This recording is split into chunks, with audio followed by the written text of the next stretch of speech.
Clara stood frozen, the termination letter trembling in her hands. The words seemed to blur, but she knew what it said. She had been fired. It felt unreal, like a nightmare she couldn't wake from. The years of hard work, the sleepless nights, the dedication, gone in a single stroke. Her thoughts raced back to the incident on the plane, the moment that would come to define her fall. She had been frustrated, tired, irritated by the cramped space and endless delays. But none of that excused what she had done.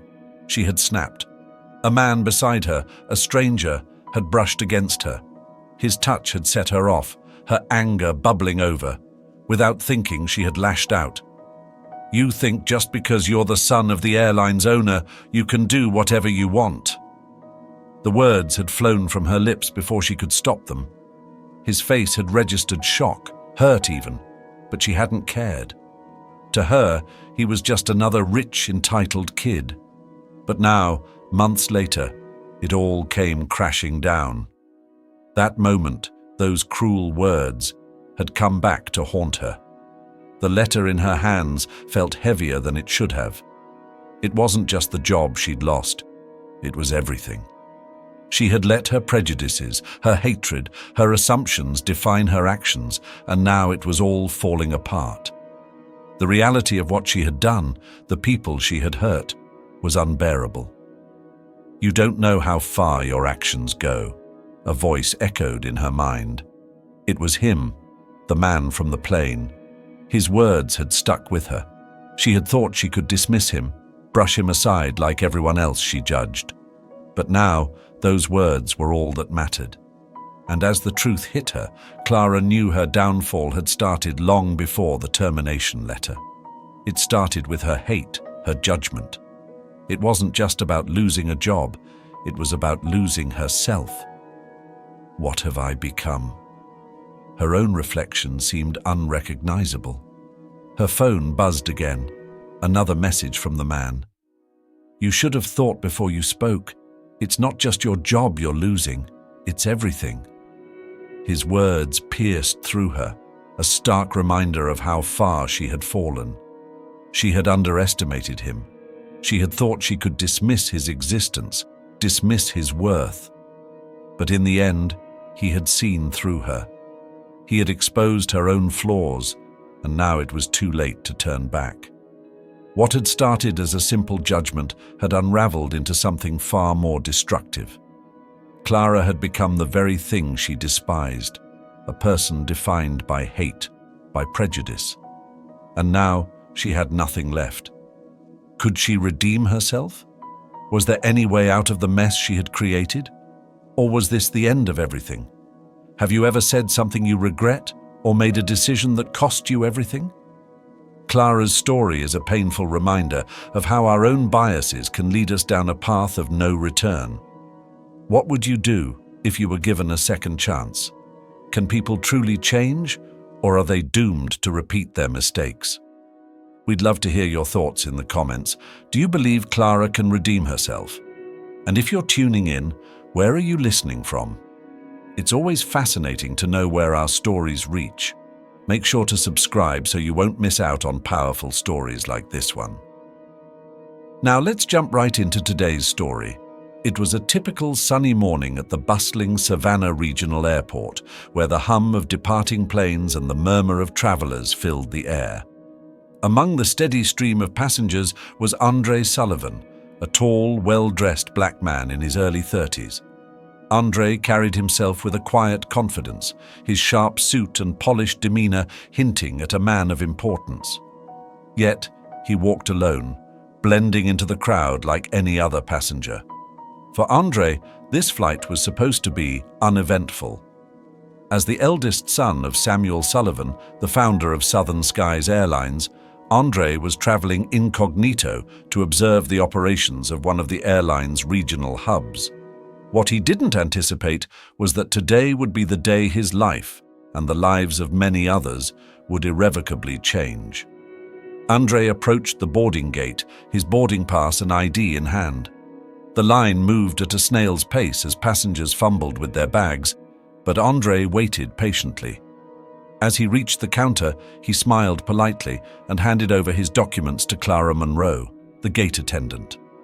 Clara glanced up briefly, her expression neutral, before taking a longer look at Andre. There was something in her gaze, a flicker of disapproval, perhaps hesitation, but it disappeared as quickly as it came. "Carry on only?" she asked curtly. "Yes," Andre replied with the same calm tone.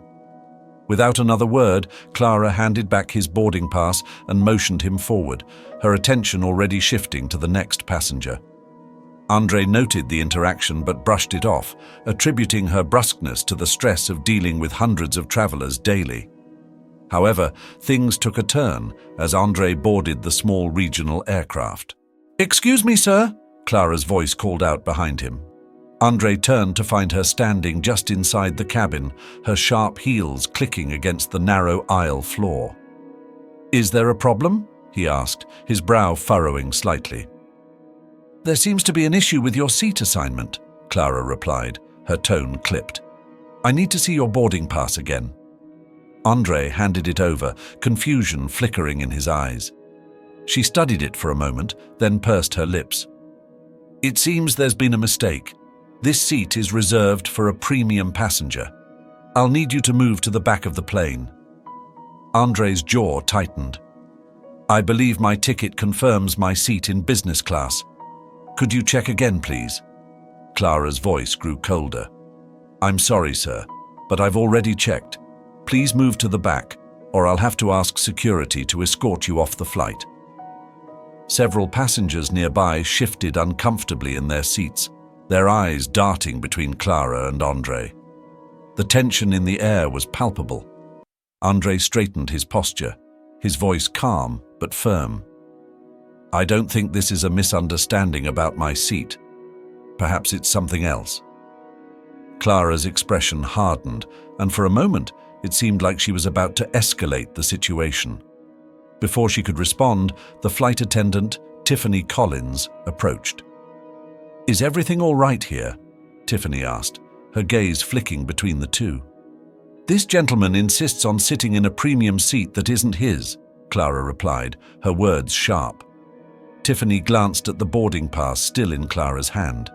Her eyes widened slightly as she read it. "This seat does belong to Mr. Sullivan," she said, her voice calm but authoritative. "Clara, you might want to double-check the passenger list." Clara's face flushed, her lips pressing into a thin line.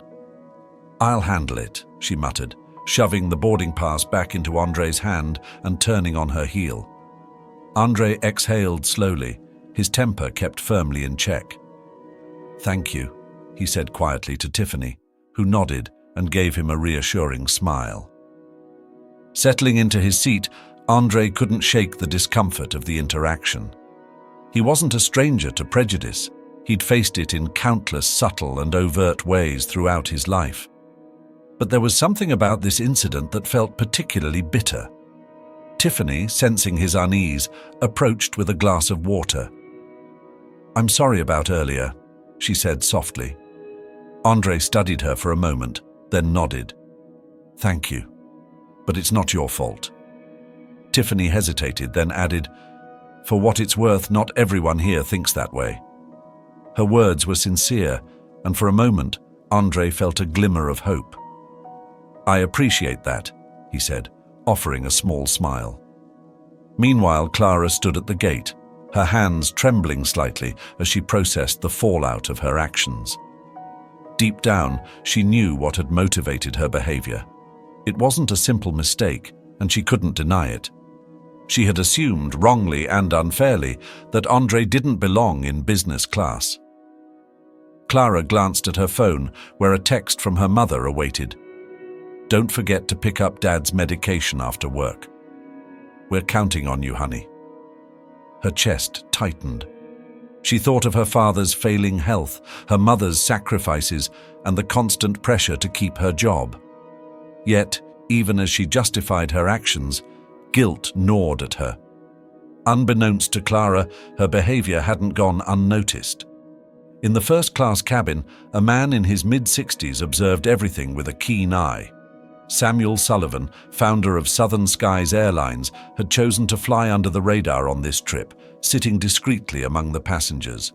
Samuel's expression was unreadable, but his mind was racing.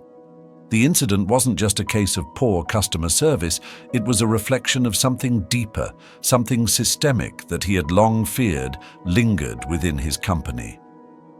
As the plane took off, Samuel made a mental note. Clara Monroe would need to face the consequences of her actions. But more importantly, the airline itself would need to confront the biases that allowed moments like this to occur. The flight continued smoothly, but tension still lingered in the air. Andre stared out the window, the clouds rolling past as he thought about what had just happened. In the cockpit, the pilot announced their approach to Atlanta. But for Andre, the landing would only mark the beginning of a far more turbulent journey. Andre's plane touched down smoothly at Charlotte Regional Airport, but his thoughts were far from the routine hum of travel.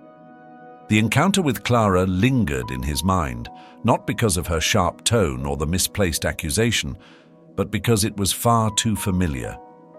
He had lived through variations of this scene his entire life, a subtle disapproval, a polite dismissal, a quiet reminder that he didn't belong in spaces he had every right to occupy. Exiting the aircraft, Andre paused at the terminal window, watching as airport staff unloaded luggage onto the tarmac.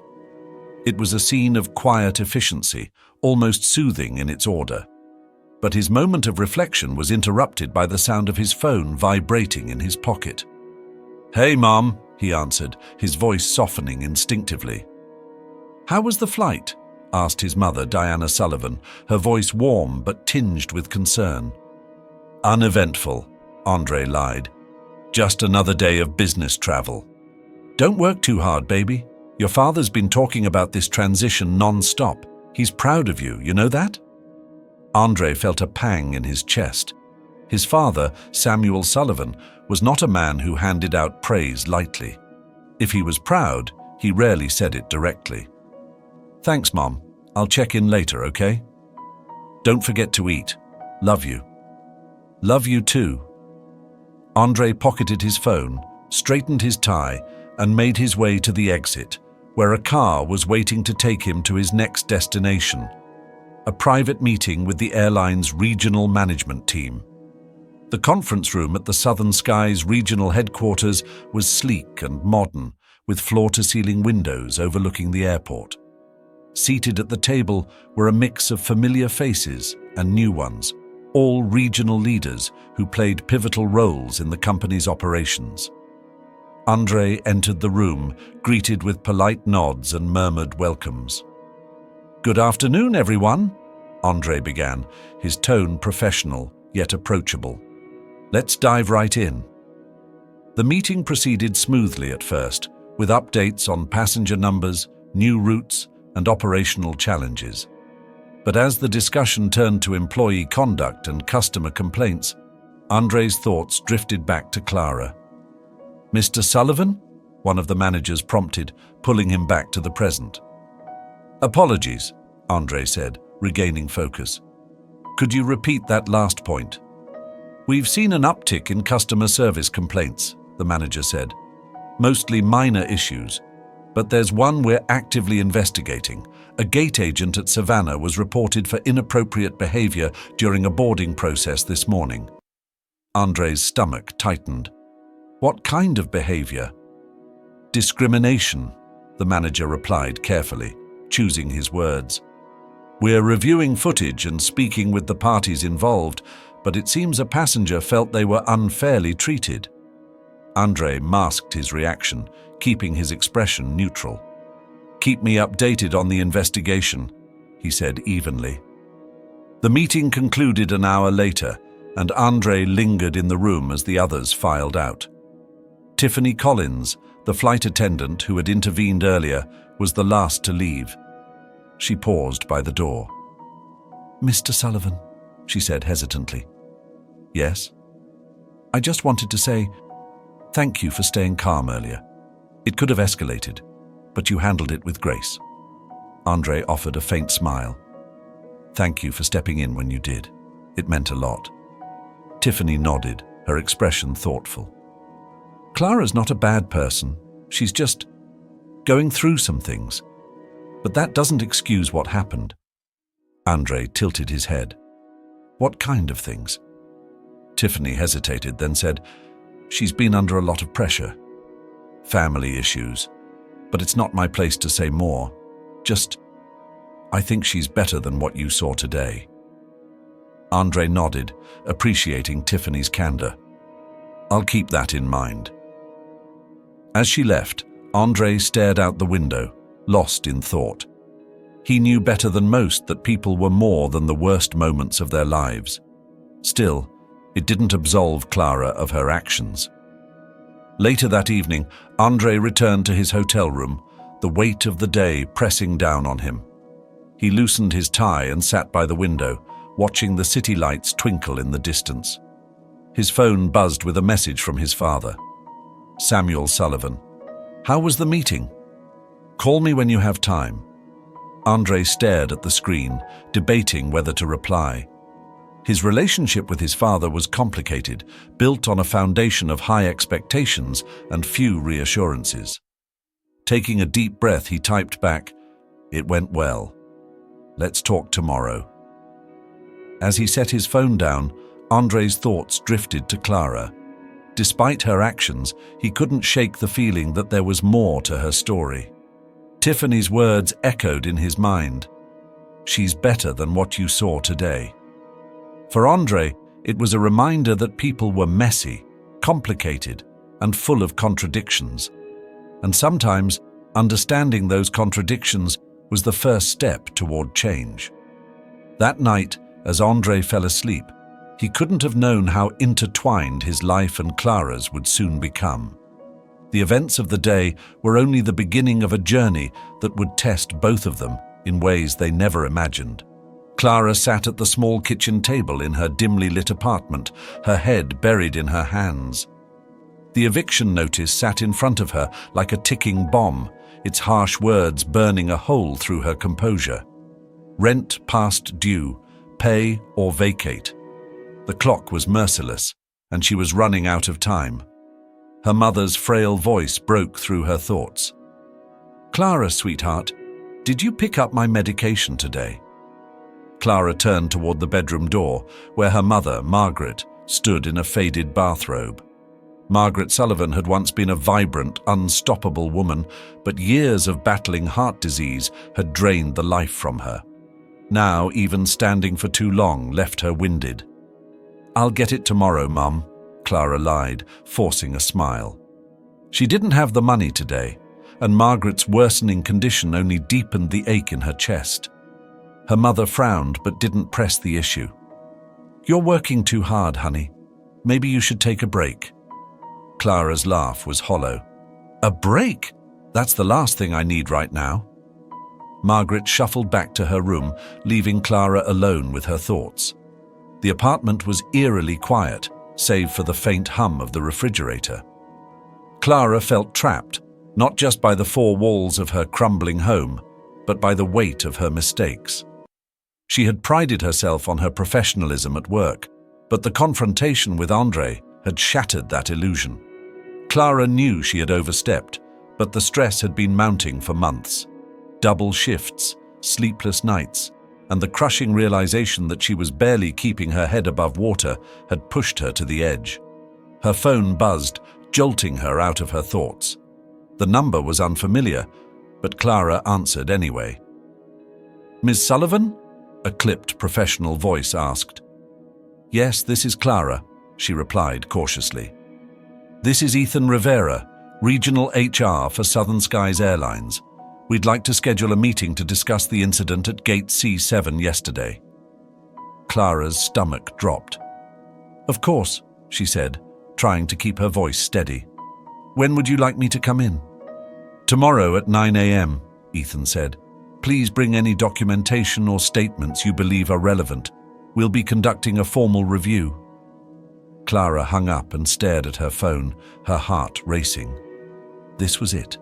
The moment she had feared since the argument with Andre. She could already hear the words in her head: termination, disciplinary action, irreparable damage to her career. But what scared her even more was the thought of facing Andre again. She had replayed the moment 100 times in her mind, each time cringing at her own behavior.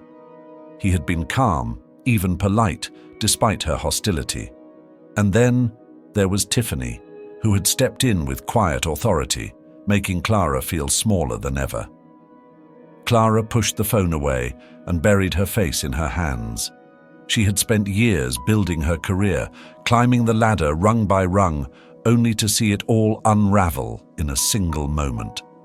The next morning, Clara dressed in her best blouse and blazer, hoping to project confidence she didn't feel. The HR office was located in a sleek building on the outskirts of the airport, its modern architecture a stark contrast to the chaos in Clara's life. As she entered the conference room, she was met with the piercing gaze of Ethan Rivera, a man whose expression revealed nothing. Beside him sat Tiffany, looking as poised and calm as ever. And then there was Andre, seated at the head of the table, his presence commanding without being overbearing. Clara felt her palms grow clammy. She had known Andre was important, but seeing him here, clearly in a position of authority, made her realize just how badly she had miscalculated. "Ms. Sullivan, please have a seat," Ethan said, gesturing to a chair across from Andre. Clara sat down, clutching her purse tightly in her lap. "We've reviewed the incident and spoken with witnesses," Ethan began, his tone measured. "Before we proceed further, we'd like to hear your perspective." Clara hesitated, her mind racing for the right words. I made a mistake," she admitted finally. "I let my frustration get the better of me, and I said things I shouldn't have. I take full responsibility for my actions." Andre's expression didn't change, but there was a flicker of something in his eyes, surprise perhaps, or curiosity. "And what caused that frustration?" Tiffany asked, her voice gentle but probing. Clara glanced at her, feeling the weight of the question. How could she explain the months of sleepless nights, the mounting debt, her mother's illness, and the constant pressure to be perfect? How could she tell them that she had cracked under the strain of trying to hold it all together?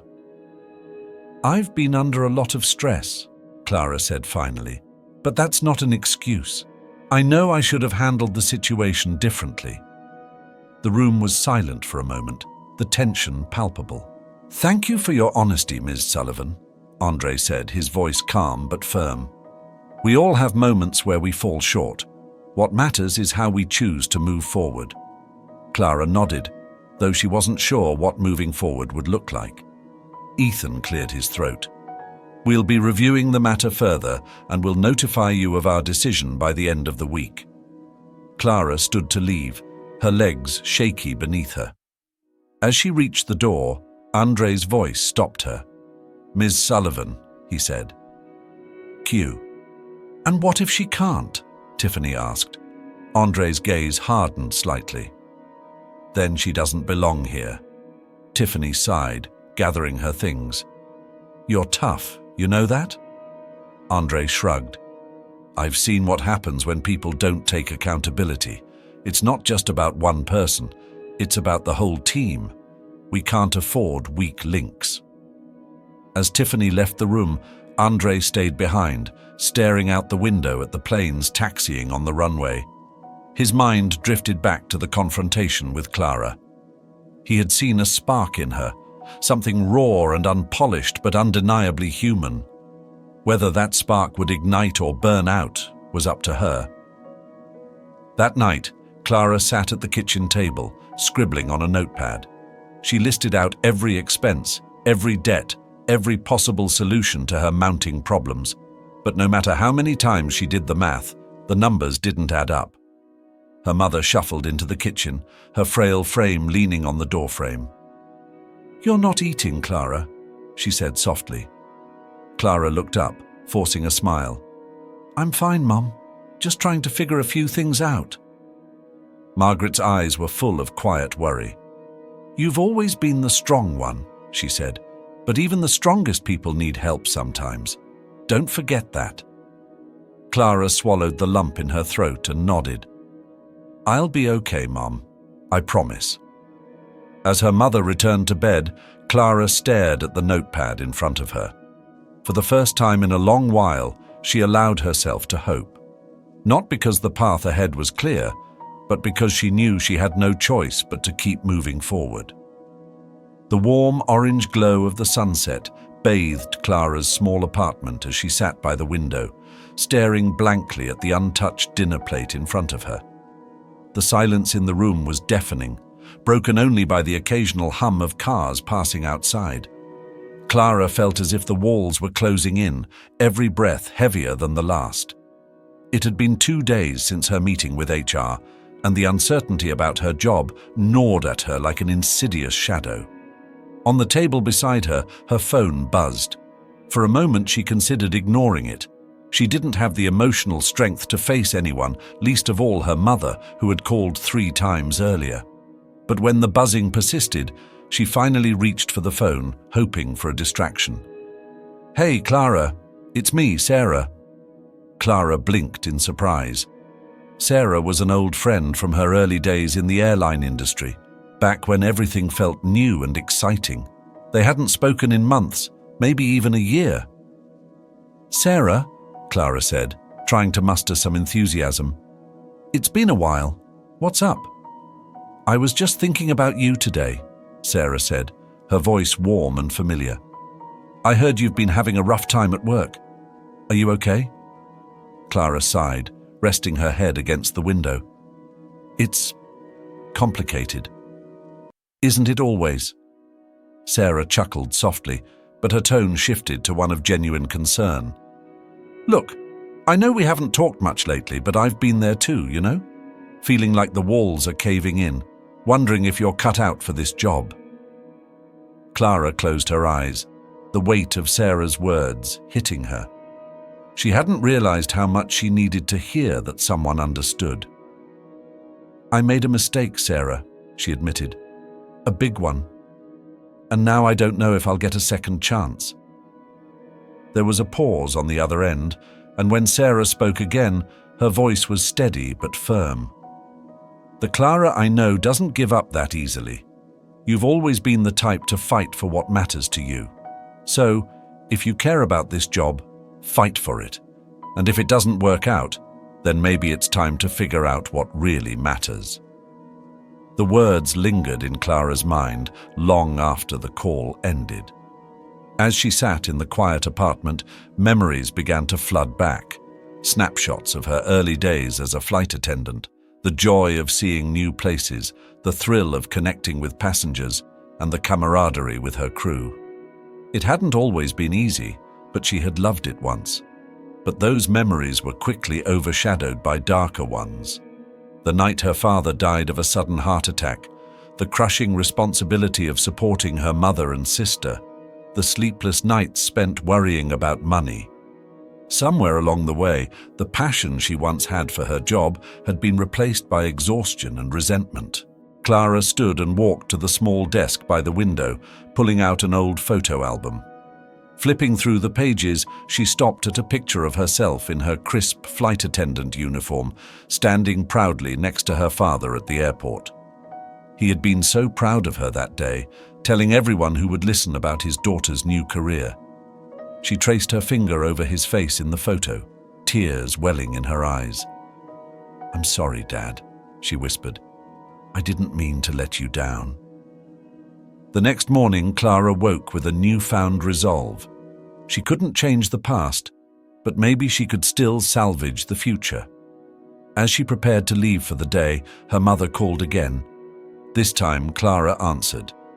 "Hi, Mum," she said, trying to sound upbeat. Her mother's voice was hesitant. "Clara, I didn't want to bother you, but I've been meaning to tell you something. Your sister, Emma, she's been feeling worse lately. The doctor says her heart condition is progressing faster than they expected. They want to start a new treatment, but it's expensive." Clara's chest tightened. "How much are we talking about?" Her mother hesitated, and Clara could feel the weight of her mother's reluctance. A lot. More than we can afford right now. But don't worry about it, sweetheart. We'll figure something out. The words struck Clara like a lightning bolt.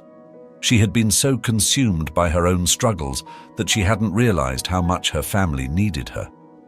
"No, Mom," Clara said firmly. "We'll figure it out together. I'll take care of it." Her mother's voice softened with relief. "Thank you, Clara.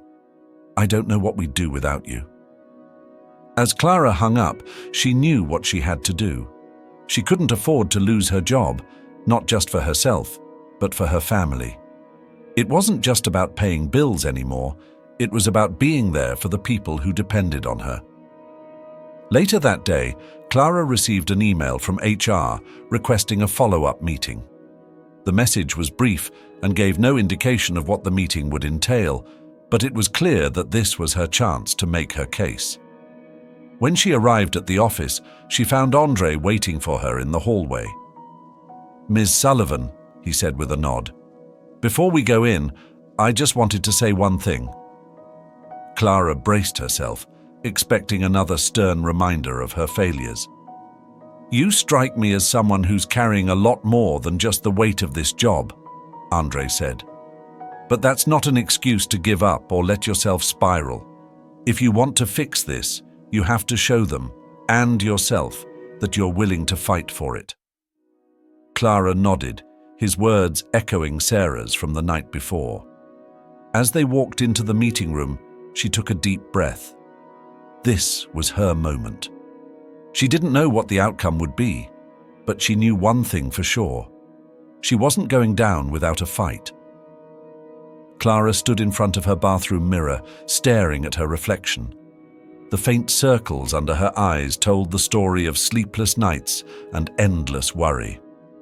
The news about Emma's deteriorating health replayed in her mind like a broken record.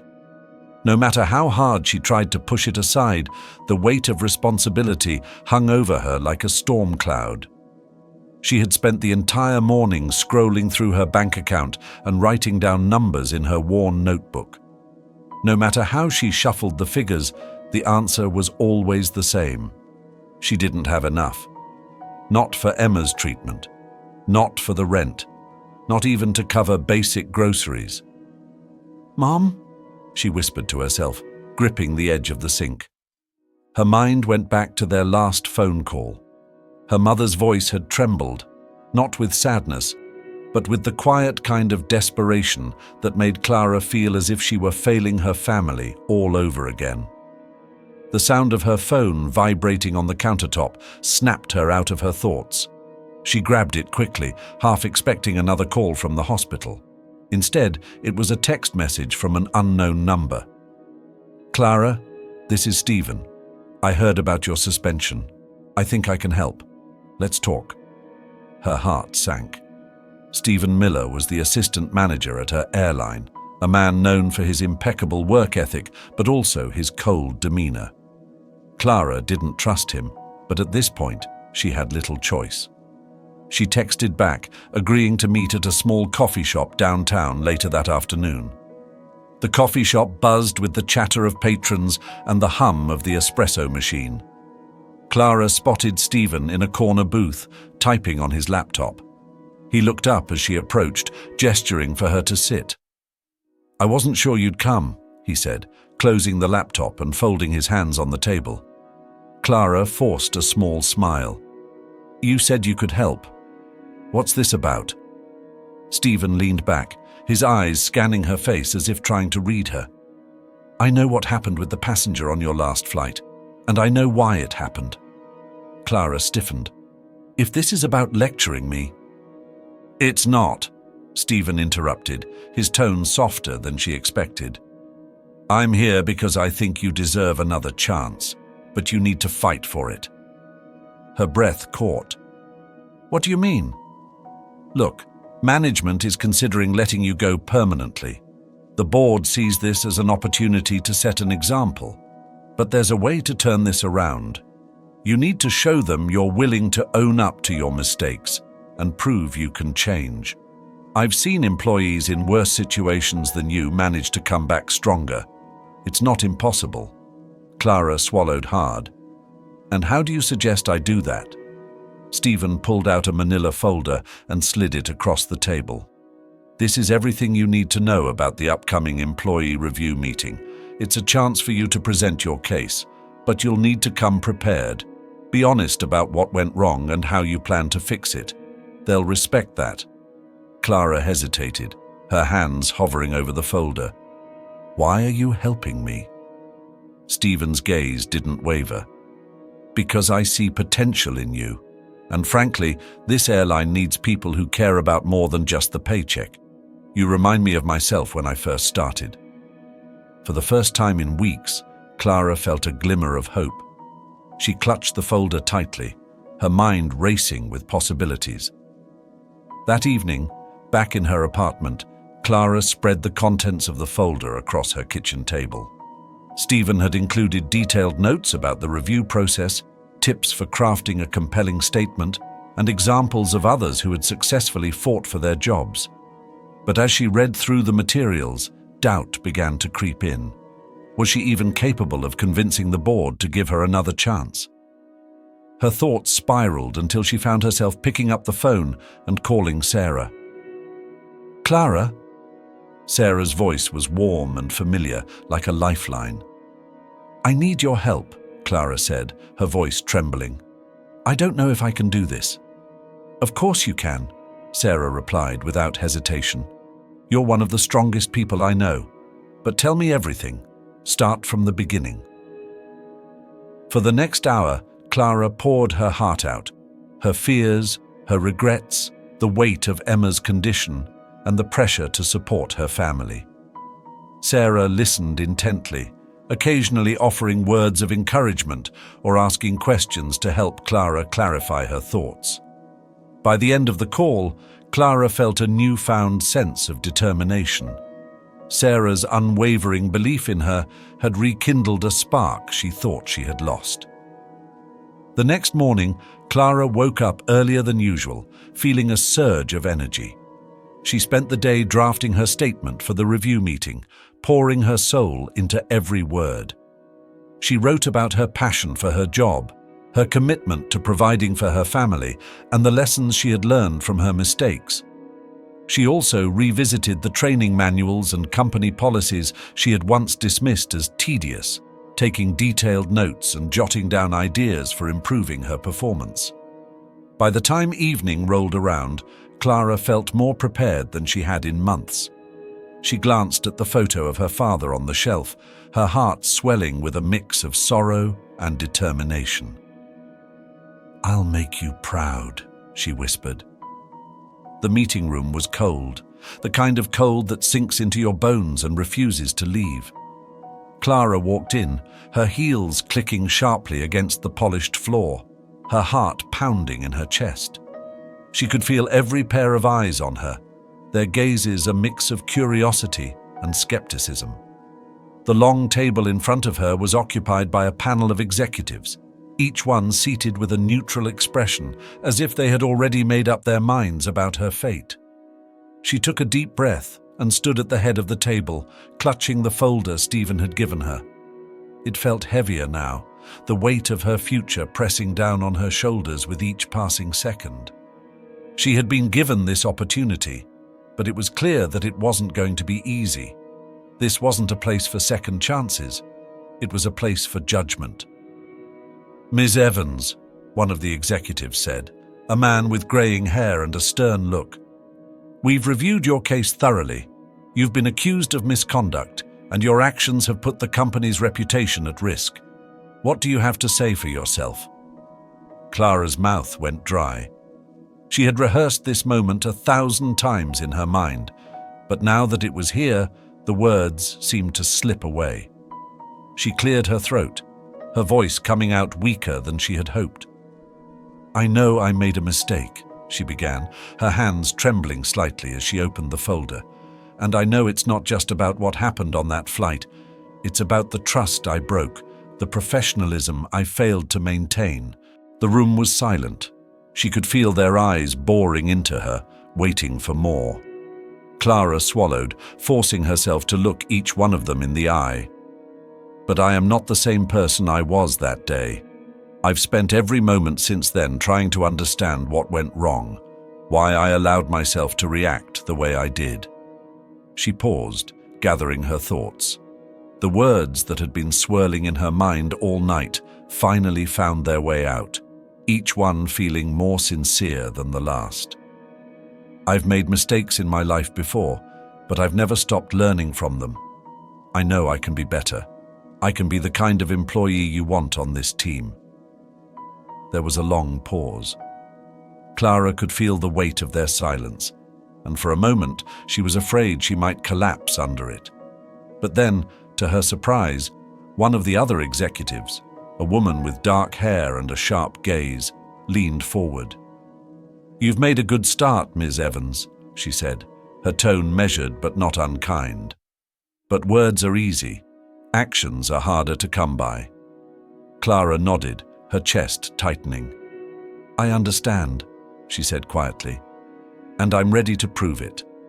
I've been working on a plan to make things right, not just for the company, but for myself. I want to show you that I'm committed to change." The panel exchanged looks, murmurs passing between them. Clara could feel the tension in the room, the moment stretching on like an eternity. She wasn't sure if they would believe her, if they would give her the chance she so desperately needed. Finally, the first executive, the one with the graying hair, spoke again. "We'll consider your statement, Ms. Evans, but we're not making any promises.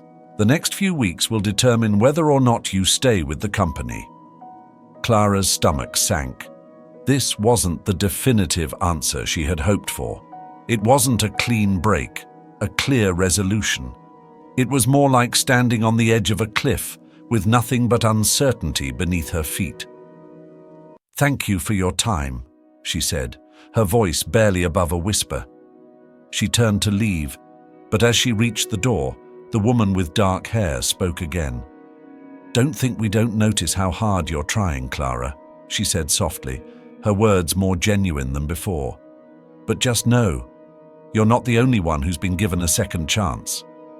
Clara paused, turning back to face her.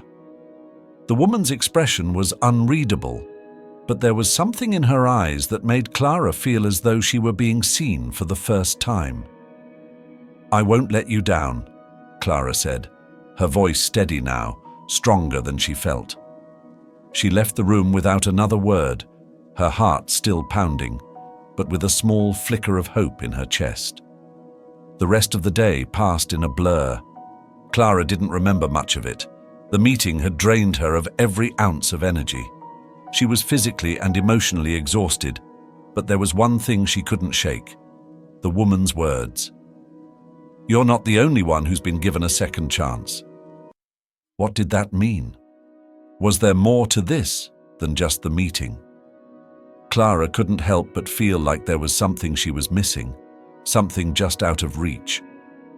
She got home that night to find a message waiting for her on her phone. It was from Sarah. "Call me when you get a chance. I need to tell you something important." Clara's heart skipped a beat. She hadn't heard from Sarah in days, not since she'd dropped her off at the hospital for her last treatment. She quickly dialed Sarah's number, her nerves tingling with anticipation. "Clara?" Sarah's voice came through, soft and distant. "What's going on?" Clara asked, her pulse quickening. "What's happened?" "I don't know how to say this," Sarah replied, her voice wavering. "But I think I've found a way to help you, not just with the job, with everything." Clara froze, her breath catching in her throat. "What are you talking about?" "I can't explain it all right now," Sarah said quickly. "But I have a plan, a real plan. It's risky, but it could work, if you're willing to trust me." Clara's mind raced. What kind of plan could Sarah possibly be talking about? And why hadn't she mentioned it before? "Sarah, what's going on?" Clara asked, trying to steady her breathing. "I'll explain everything tomorrow. Just trust me, okay?" Clara nodded, though she knew Sarah couldn't see her.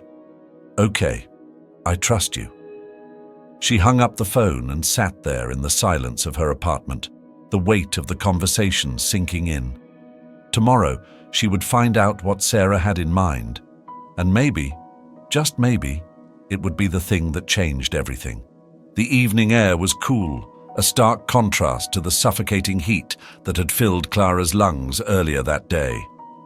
As she stepped out of the building, she took a moment to breathe deeply, her mind still swirling from the meeting. It had gone better than expected, perhaps not by much, but enough for her to hold on to a flicker of hope.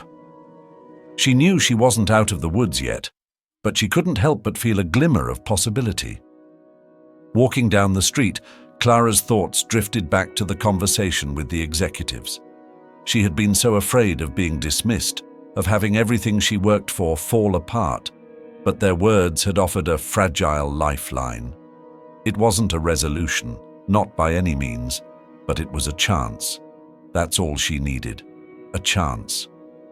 Her phone buzzed in her pocket and Clara pulled it out, expecting to see a message from Stephen, perhaps offering his support or a word of encouragement. Instead, it was a text from her mother. "Call me. It's important." Clara's heart skipped a beat. Her mother's tone was direct, the kind of urgency that couldn't be ignored.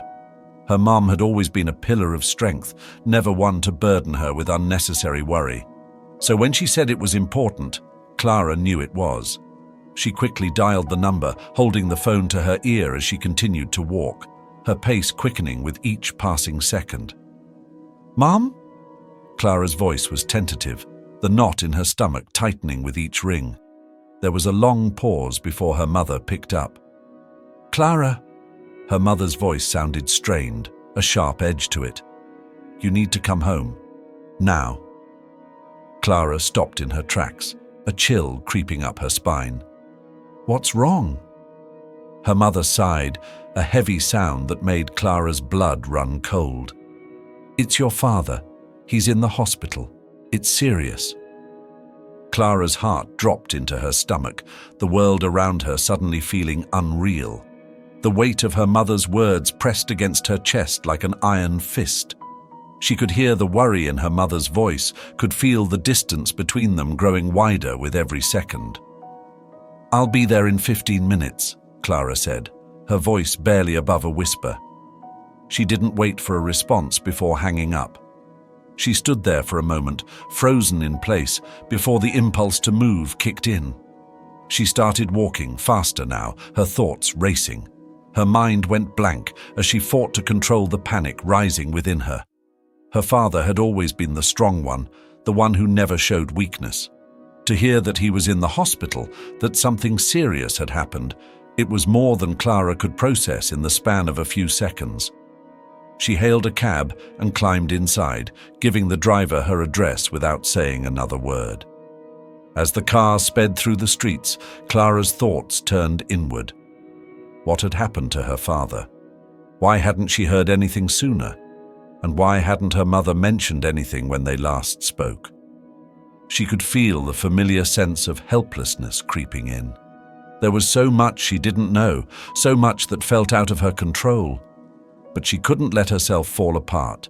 Not now, not when her family needed her. The cab pulled up to her childhood home, and Clara barely took a moment to thank the driver before rushing inside. Her mother was waiting by the door, her face pale, her eyes wide with fear.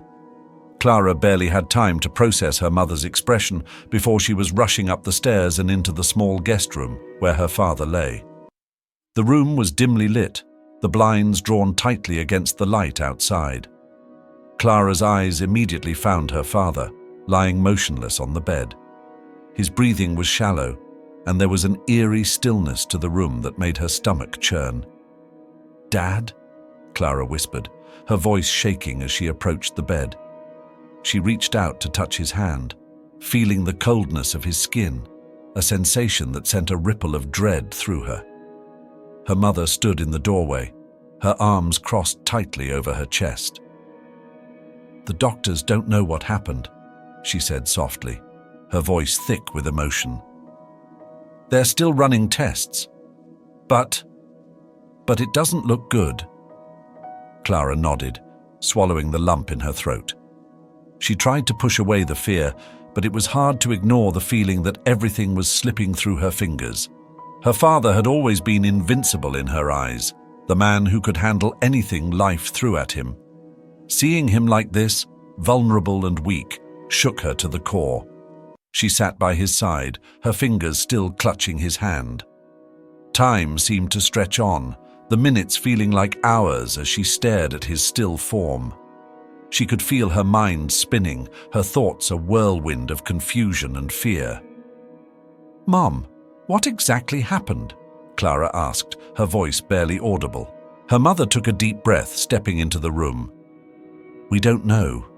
He had a sudden collapse earlier this afternoon. One minute he was fine, and the next, he was on the floor, unable to get up. I couldn't do anything."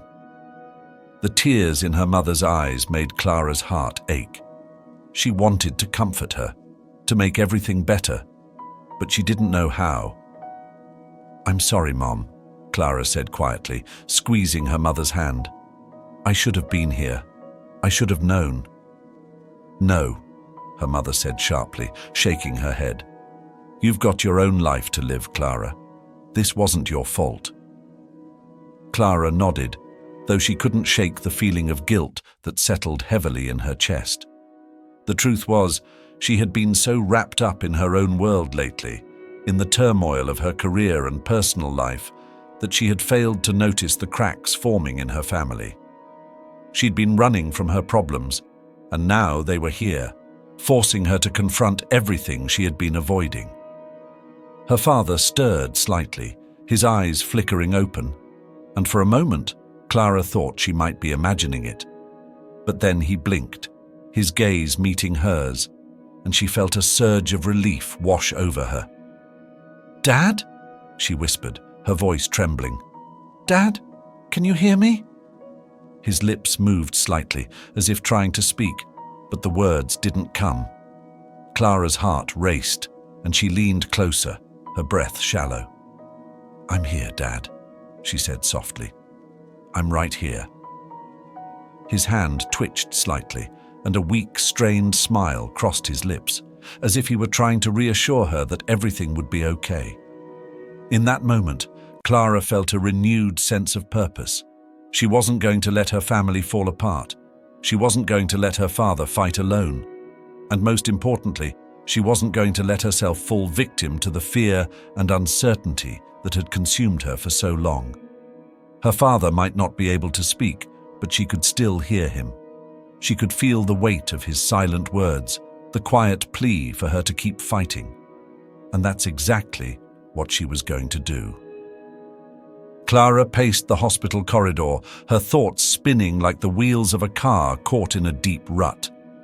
The sterile walls felt suffocating, as if the pressure from the medical machines, the beeping of monitors, and the muffled sounds of busy staff were closing in around her. Every step she took echoed through the empty space, her anxiety growing with each passing second. Her mind was on a loop, racing through countless scenarios, none of which made sense. How could her father, the strongest man she knew, be lying unconscious in a hospital bed, vulnerable and weak? She had always admired his resilience, his unwavering optimism, the way he always seemed to know the right thing to say, the way he made everyone around him feel safe. He was supposed to be invincible. But now he was nothing but a shadow of himself. Her thoughts were interrupted by the sound of footsteps approaching, and Clara turned to see Dr. Stevens, the attending physician, walking toward her. He was tall, with graying hair and a tired expression that told her more than words ever could. He had been one of the doctors treating her father, and although his demeanor was calm, Clara could sense the underlying tension in his eyes. "Clara," he said softly, his voice steady but edged with something that made Clara's stomach churn. "Can we talk?" She nodded quickly, her throat tight. "How is he? What's happening? Why didn't anyone tell me sooner?" Dr. Stevens glanced at the door to her father's room, then back at Clara, his gaze unreadable. There are still a lot of unknowns, but we've been doing everything we can. Your father's condition is stable for now, but..." His words trailed off, and he looked around before speaking again. "There's something you need to understand." Clara's heart raced. The uncertainty in his voice made her fear the worst. "What is it? Please just tell me." He sighed, the weight of what he was about to say heavy on his shoulders. "Your father's collapse wasn't caused by a simple medical issue. The tests are showing signs of something much more serious, something that could have been brewing for some time." Clara's legs wobbled, and she steadied herself against the wall. The air in the hallway felt thicker now, pressing in on her from all sides. "What do you mean? What's happening to him?" Dr. Stevens hesitated, and Clara could see that he was struggling to find the right words. Finally, he spoke, his voice lower now, almost as if afraid to say it aloud. "We believe your father may have been poisoned." The word hit Clara like a physical blow, and her breath caught in her throat. Poisoned. Her father, poisoned. She couldn't process it, couldn't wrap her mind around what he was saying. Poisoned? How? Why? "Poisoned," she echoed, her voice barely a whisper. "But how? Who would do something like that?" Dr. Stevens looked down, his eyes flickering with a mix of sadness and caution. "We're still investigating, but given the nature of the symptoms, we have reason to believe this wasn't accidental. It's intentional. Someone may have targeted your father." Clara felt her chest tighten. The walls seemed to close in around her as her mind raced through the possibilities. Who would want to hurt her father? Why? What did this mean for their family, for everything they had worked for? The questions hit her like a storm, and the more she thought about it, the more questions she had. Who could be behind this? And more importantly, why hadn't anyone noticed the signs sooner? The feeling of helplessness returned, more crushing than before. She had been so focused on her own struggles, so wrapped up in the chaos of her life, that she hadn't even noticed the shadows lurking in her father's life. Dr. Stevens must have seen the panic in her eyes because he quickly stepped forward, placing a reassuring hand on her shoulder. "I know this is hard to understand, Clara, but we're doing everything we can. The important thing right now is that your father is still with us. He's fighting, and we need to be here for him." Clara swallowed hard, trying to hold back the tears that threatened to spill. She wanted to believe him. She wanted to believe that her father would pull through this, that he would recover and be the man she remembered, the man she needed him to be. But deep down, a cold knot in her stomach told her that the road ahead was going to be far more complicated than she could have ever imagined. "I don't understand," she said, her voice cracking. "Why would anyone want to hurt him? Who would do this?" Dr. Stevens shook his head. "That's what we need to find out. But we'll get to the bottom of it, Clara. I promise you." Clara nodded numbly, her thoughts still whirling. She didn't know what to believe, didn't know who to trust anymore. But one thing was clear: someone had tried to take her father's life, and she was going to find out who. Clara stood in the doorway of her father's hospital room, her heart heavy with uncertainty. The room was dimly lit, and her father's pale face looked almost ghostly against the white sheets. The machines surrounding him beeped rhythmically, their monotony somehow making the situation feel even more surreal. She still couldn't believe this was happening. Her father, lying unconscious, possibly poisoned by someone with the power and malice to carry out such an act. It felt like a nightmare she couldn't wake up from. Her mother, who had been sitting in the corner, stood up as Clara entered, her expression filled with worry and exhaustion. She hadn't left the room since they brought her husband in, too shaken to even go home. Clara could see the toll this was taking on her. The strong, determined woman she had always known now seemed small, fragile, lost. "How is he?" Clara asked, her voice hoarse. Her mother didn't answer immediately. Instead, she walked over to Clara, pulling her into a tight hug. The warmth of her embrace was a comfort, but it did little to ease the coldness in Clara's chest. "I don't know," her mother whispered, her voice breaking. "I don't know what's happening. I don't know who would do this to him." Clara pulled back slightly, her hands gripping her mother's shoulders. "We'll find out. We have to." Her mother nodded, tears welling up in her eyes. Clara had never seen her mother so vulnerable, so lost. She had always been the one who held the family together, the one who kept everything running smoothly. But now it felt like they were all falling apart. The foundation beneath them was crumbling, and Clara wasn't sure how to fix it. As they stood there, a nurse walked in, interrupting the heavy silence that had settled over the room. The nurse, a woman in her 30s with dark, short hair, looked at Clara with a kind but tired expression. "I'm sorry to disturb you," she said, her voice gentle. "But I need to take your father for some more tests. It won't take long." Clara nodded and stepped aside, watching as the nurse adjusted the IV lines and began wheeling her father's bed toward the door. Her heart felt like it was being squeezed in her chest. Every moment without her father in the room felt like a step further away from him, and she hated that feeling. It was as if, with every test, they were slipping further into a dark unknown. She turned to her mother, who was standing by the window, staring out at the night sky. The weight of the world seemed to be pressing down on her. Clara didn't know what to say, but she couldn't stand the silence anymore. "We'll figure this out," Clara said quietly, her voice filled with determination. "We'll get through this. Together." Her mother turned to face her, the faintest trace of hope in her eyes. "I don't know how we're going to do it, Clara, but we have to." Clara squeezed her mother's hand, her resolve hardening.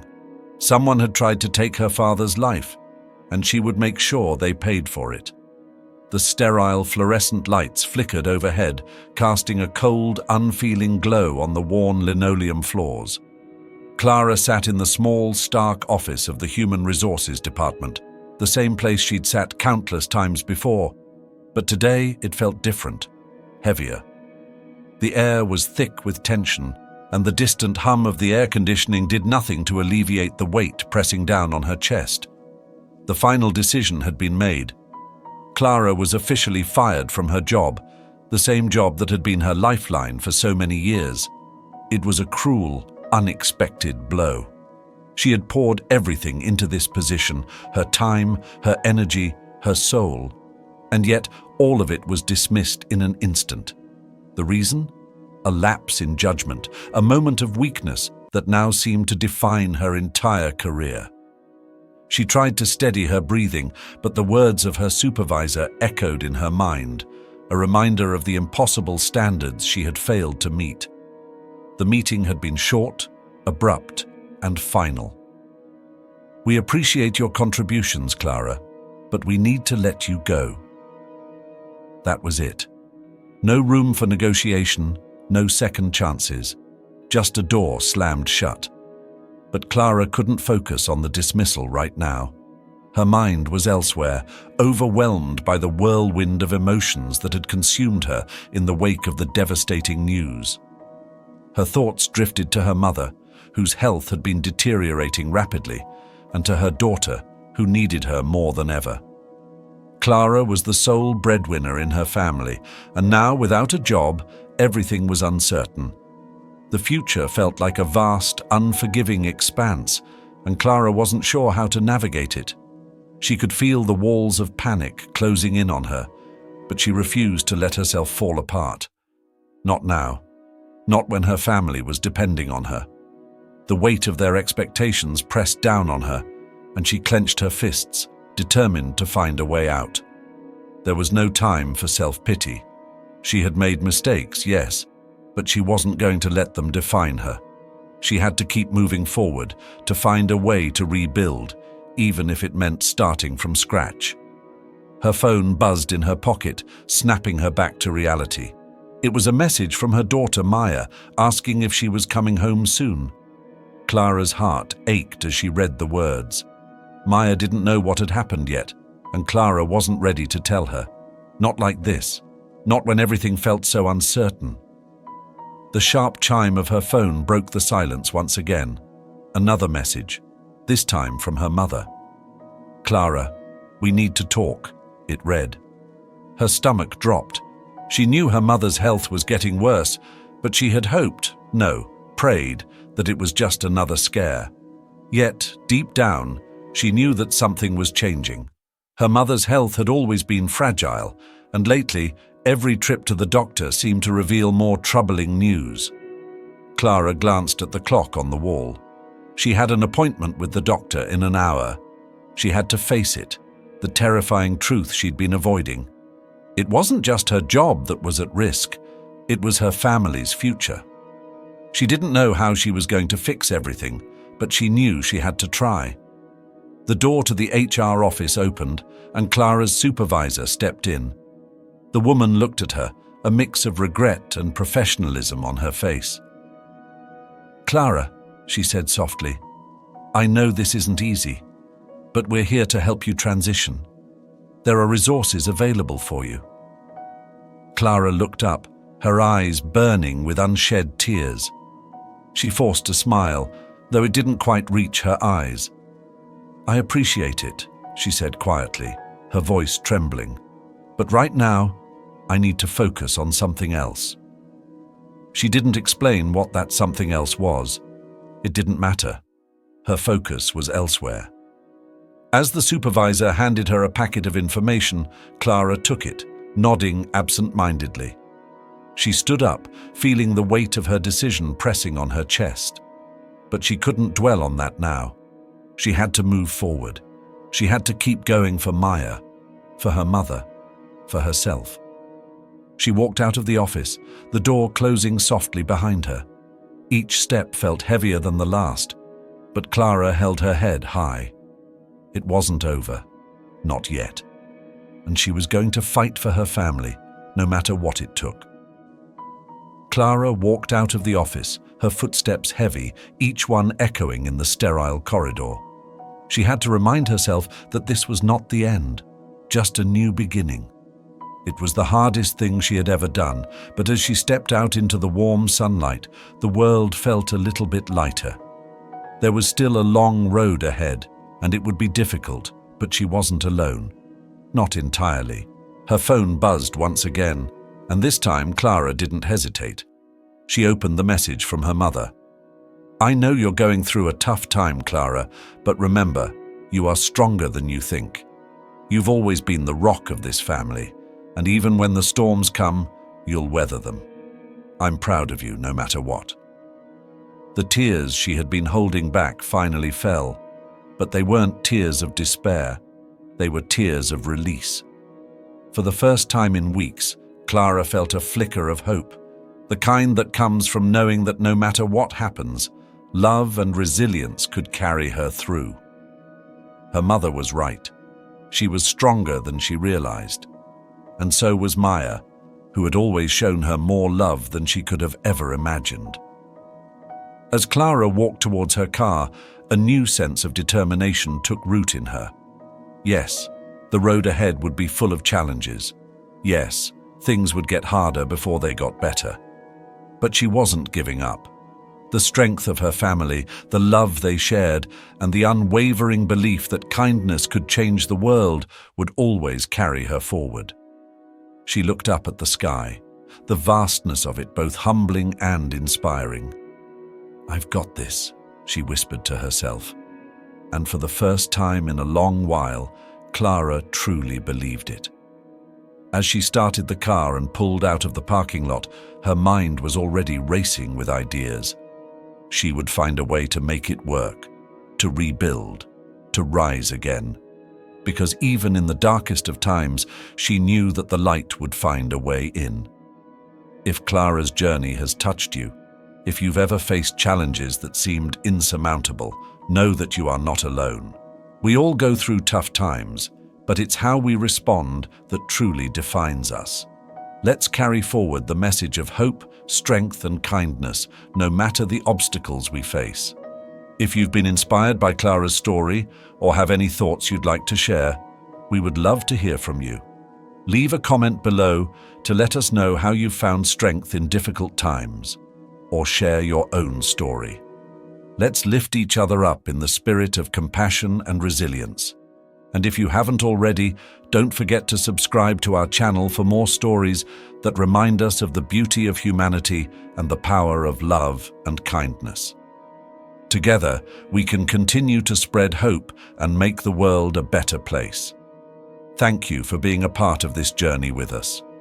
You're not just viewers, you're a community, and we're grateful for every single one of you.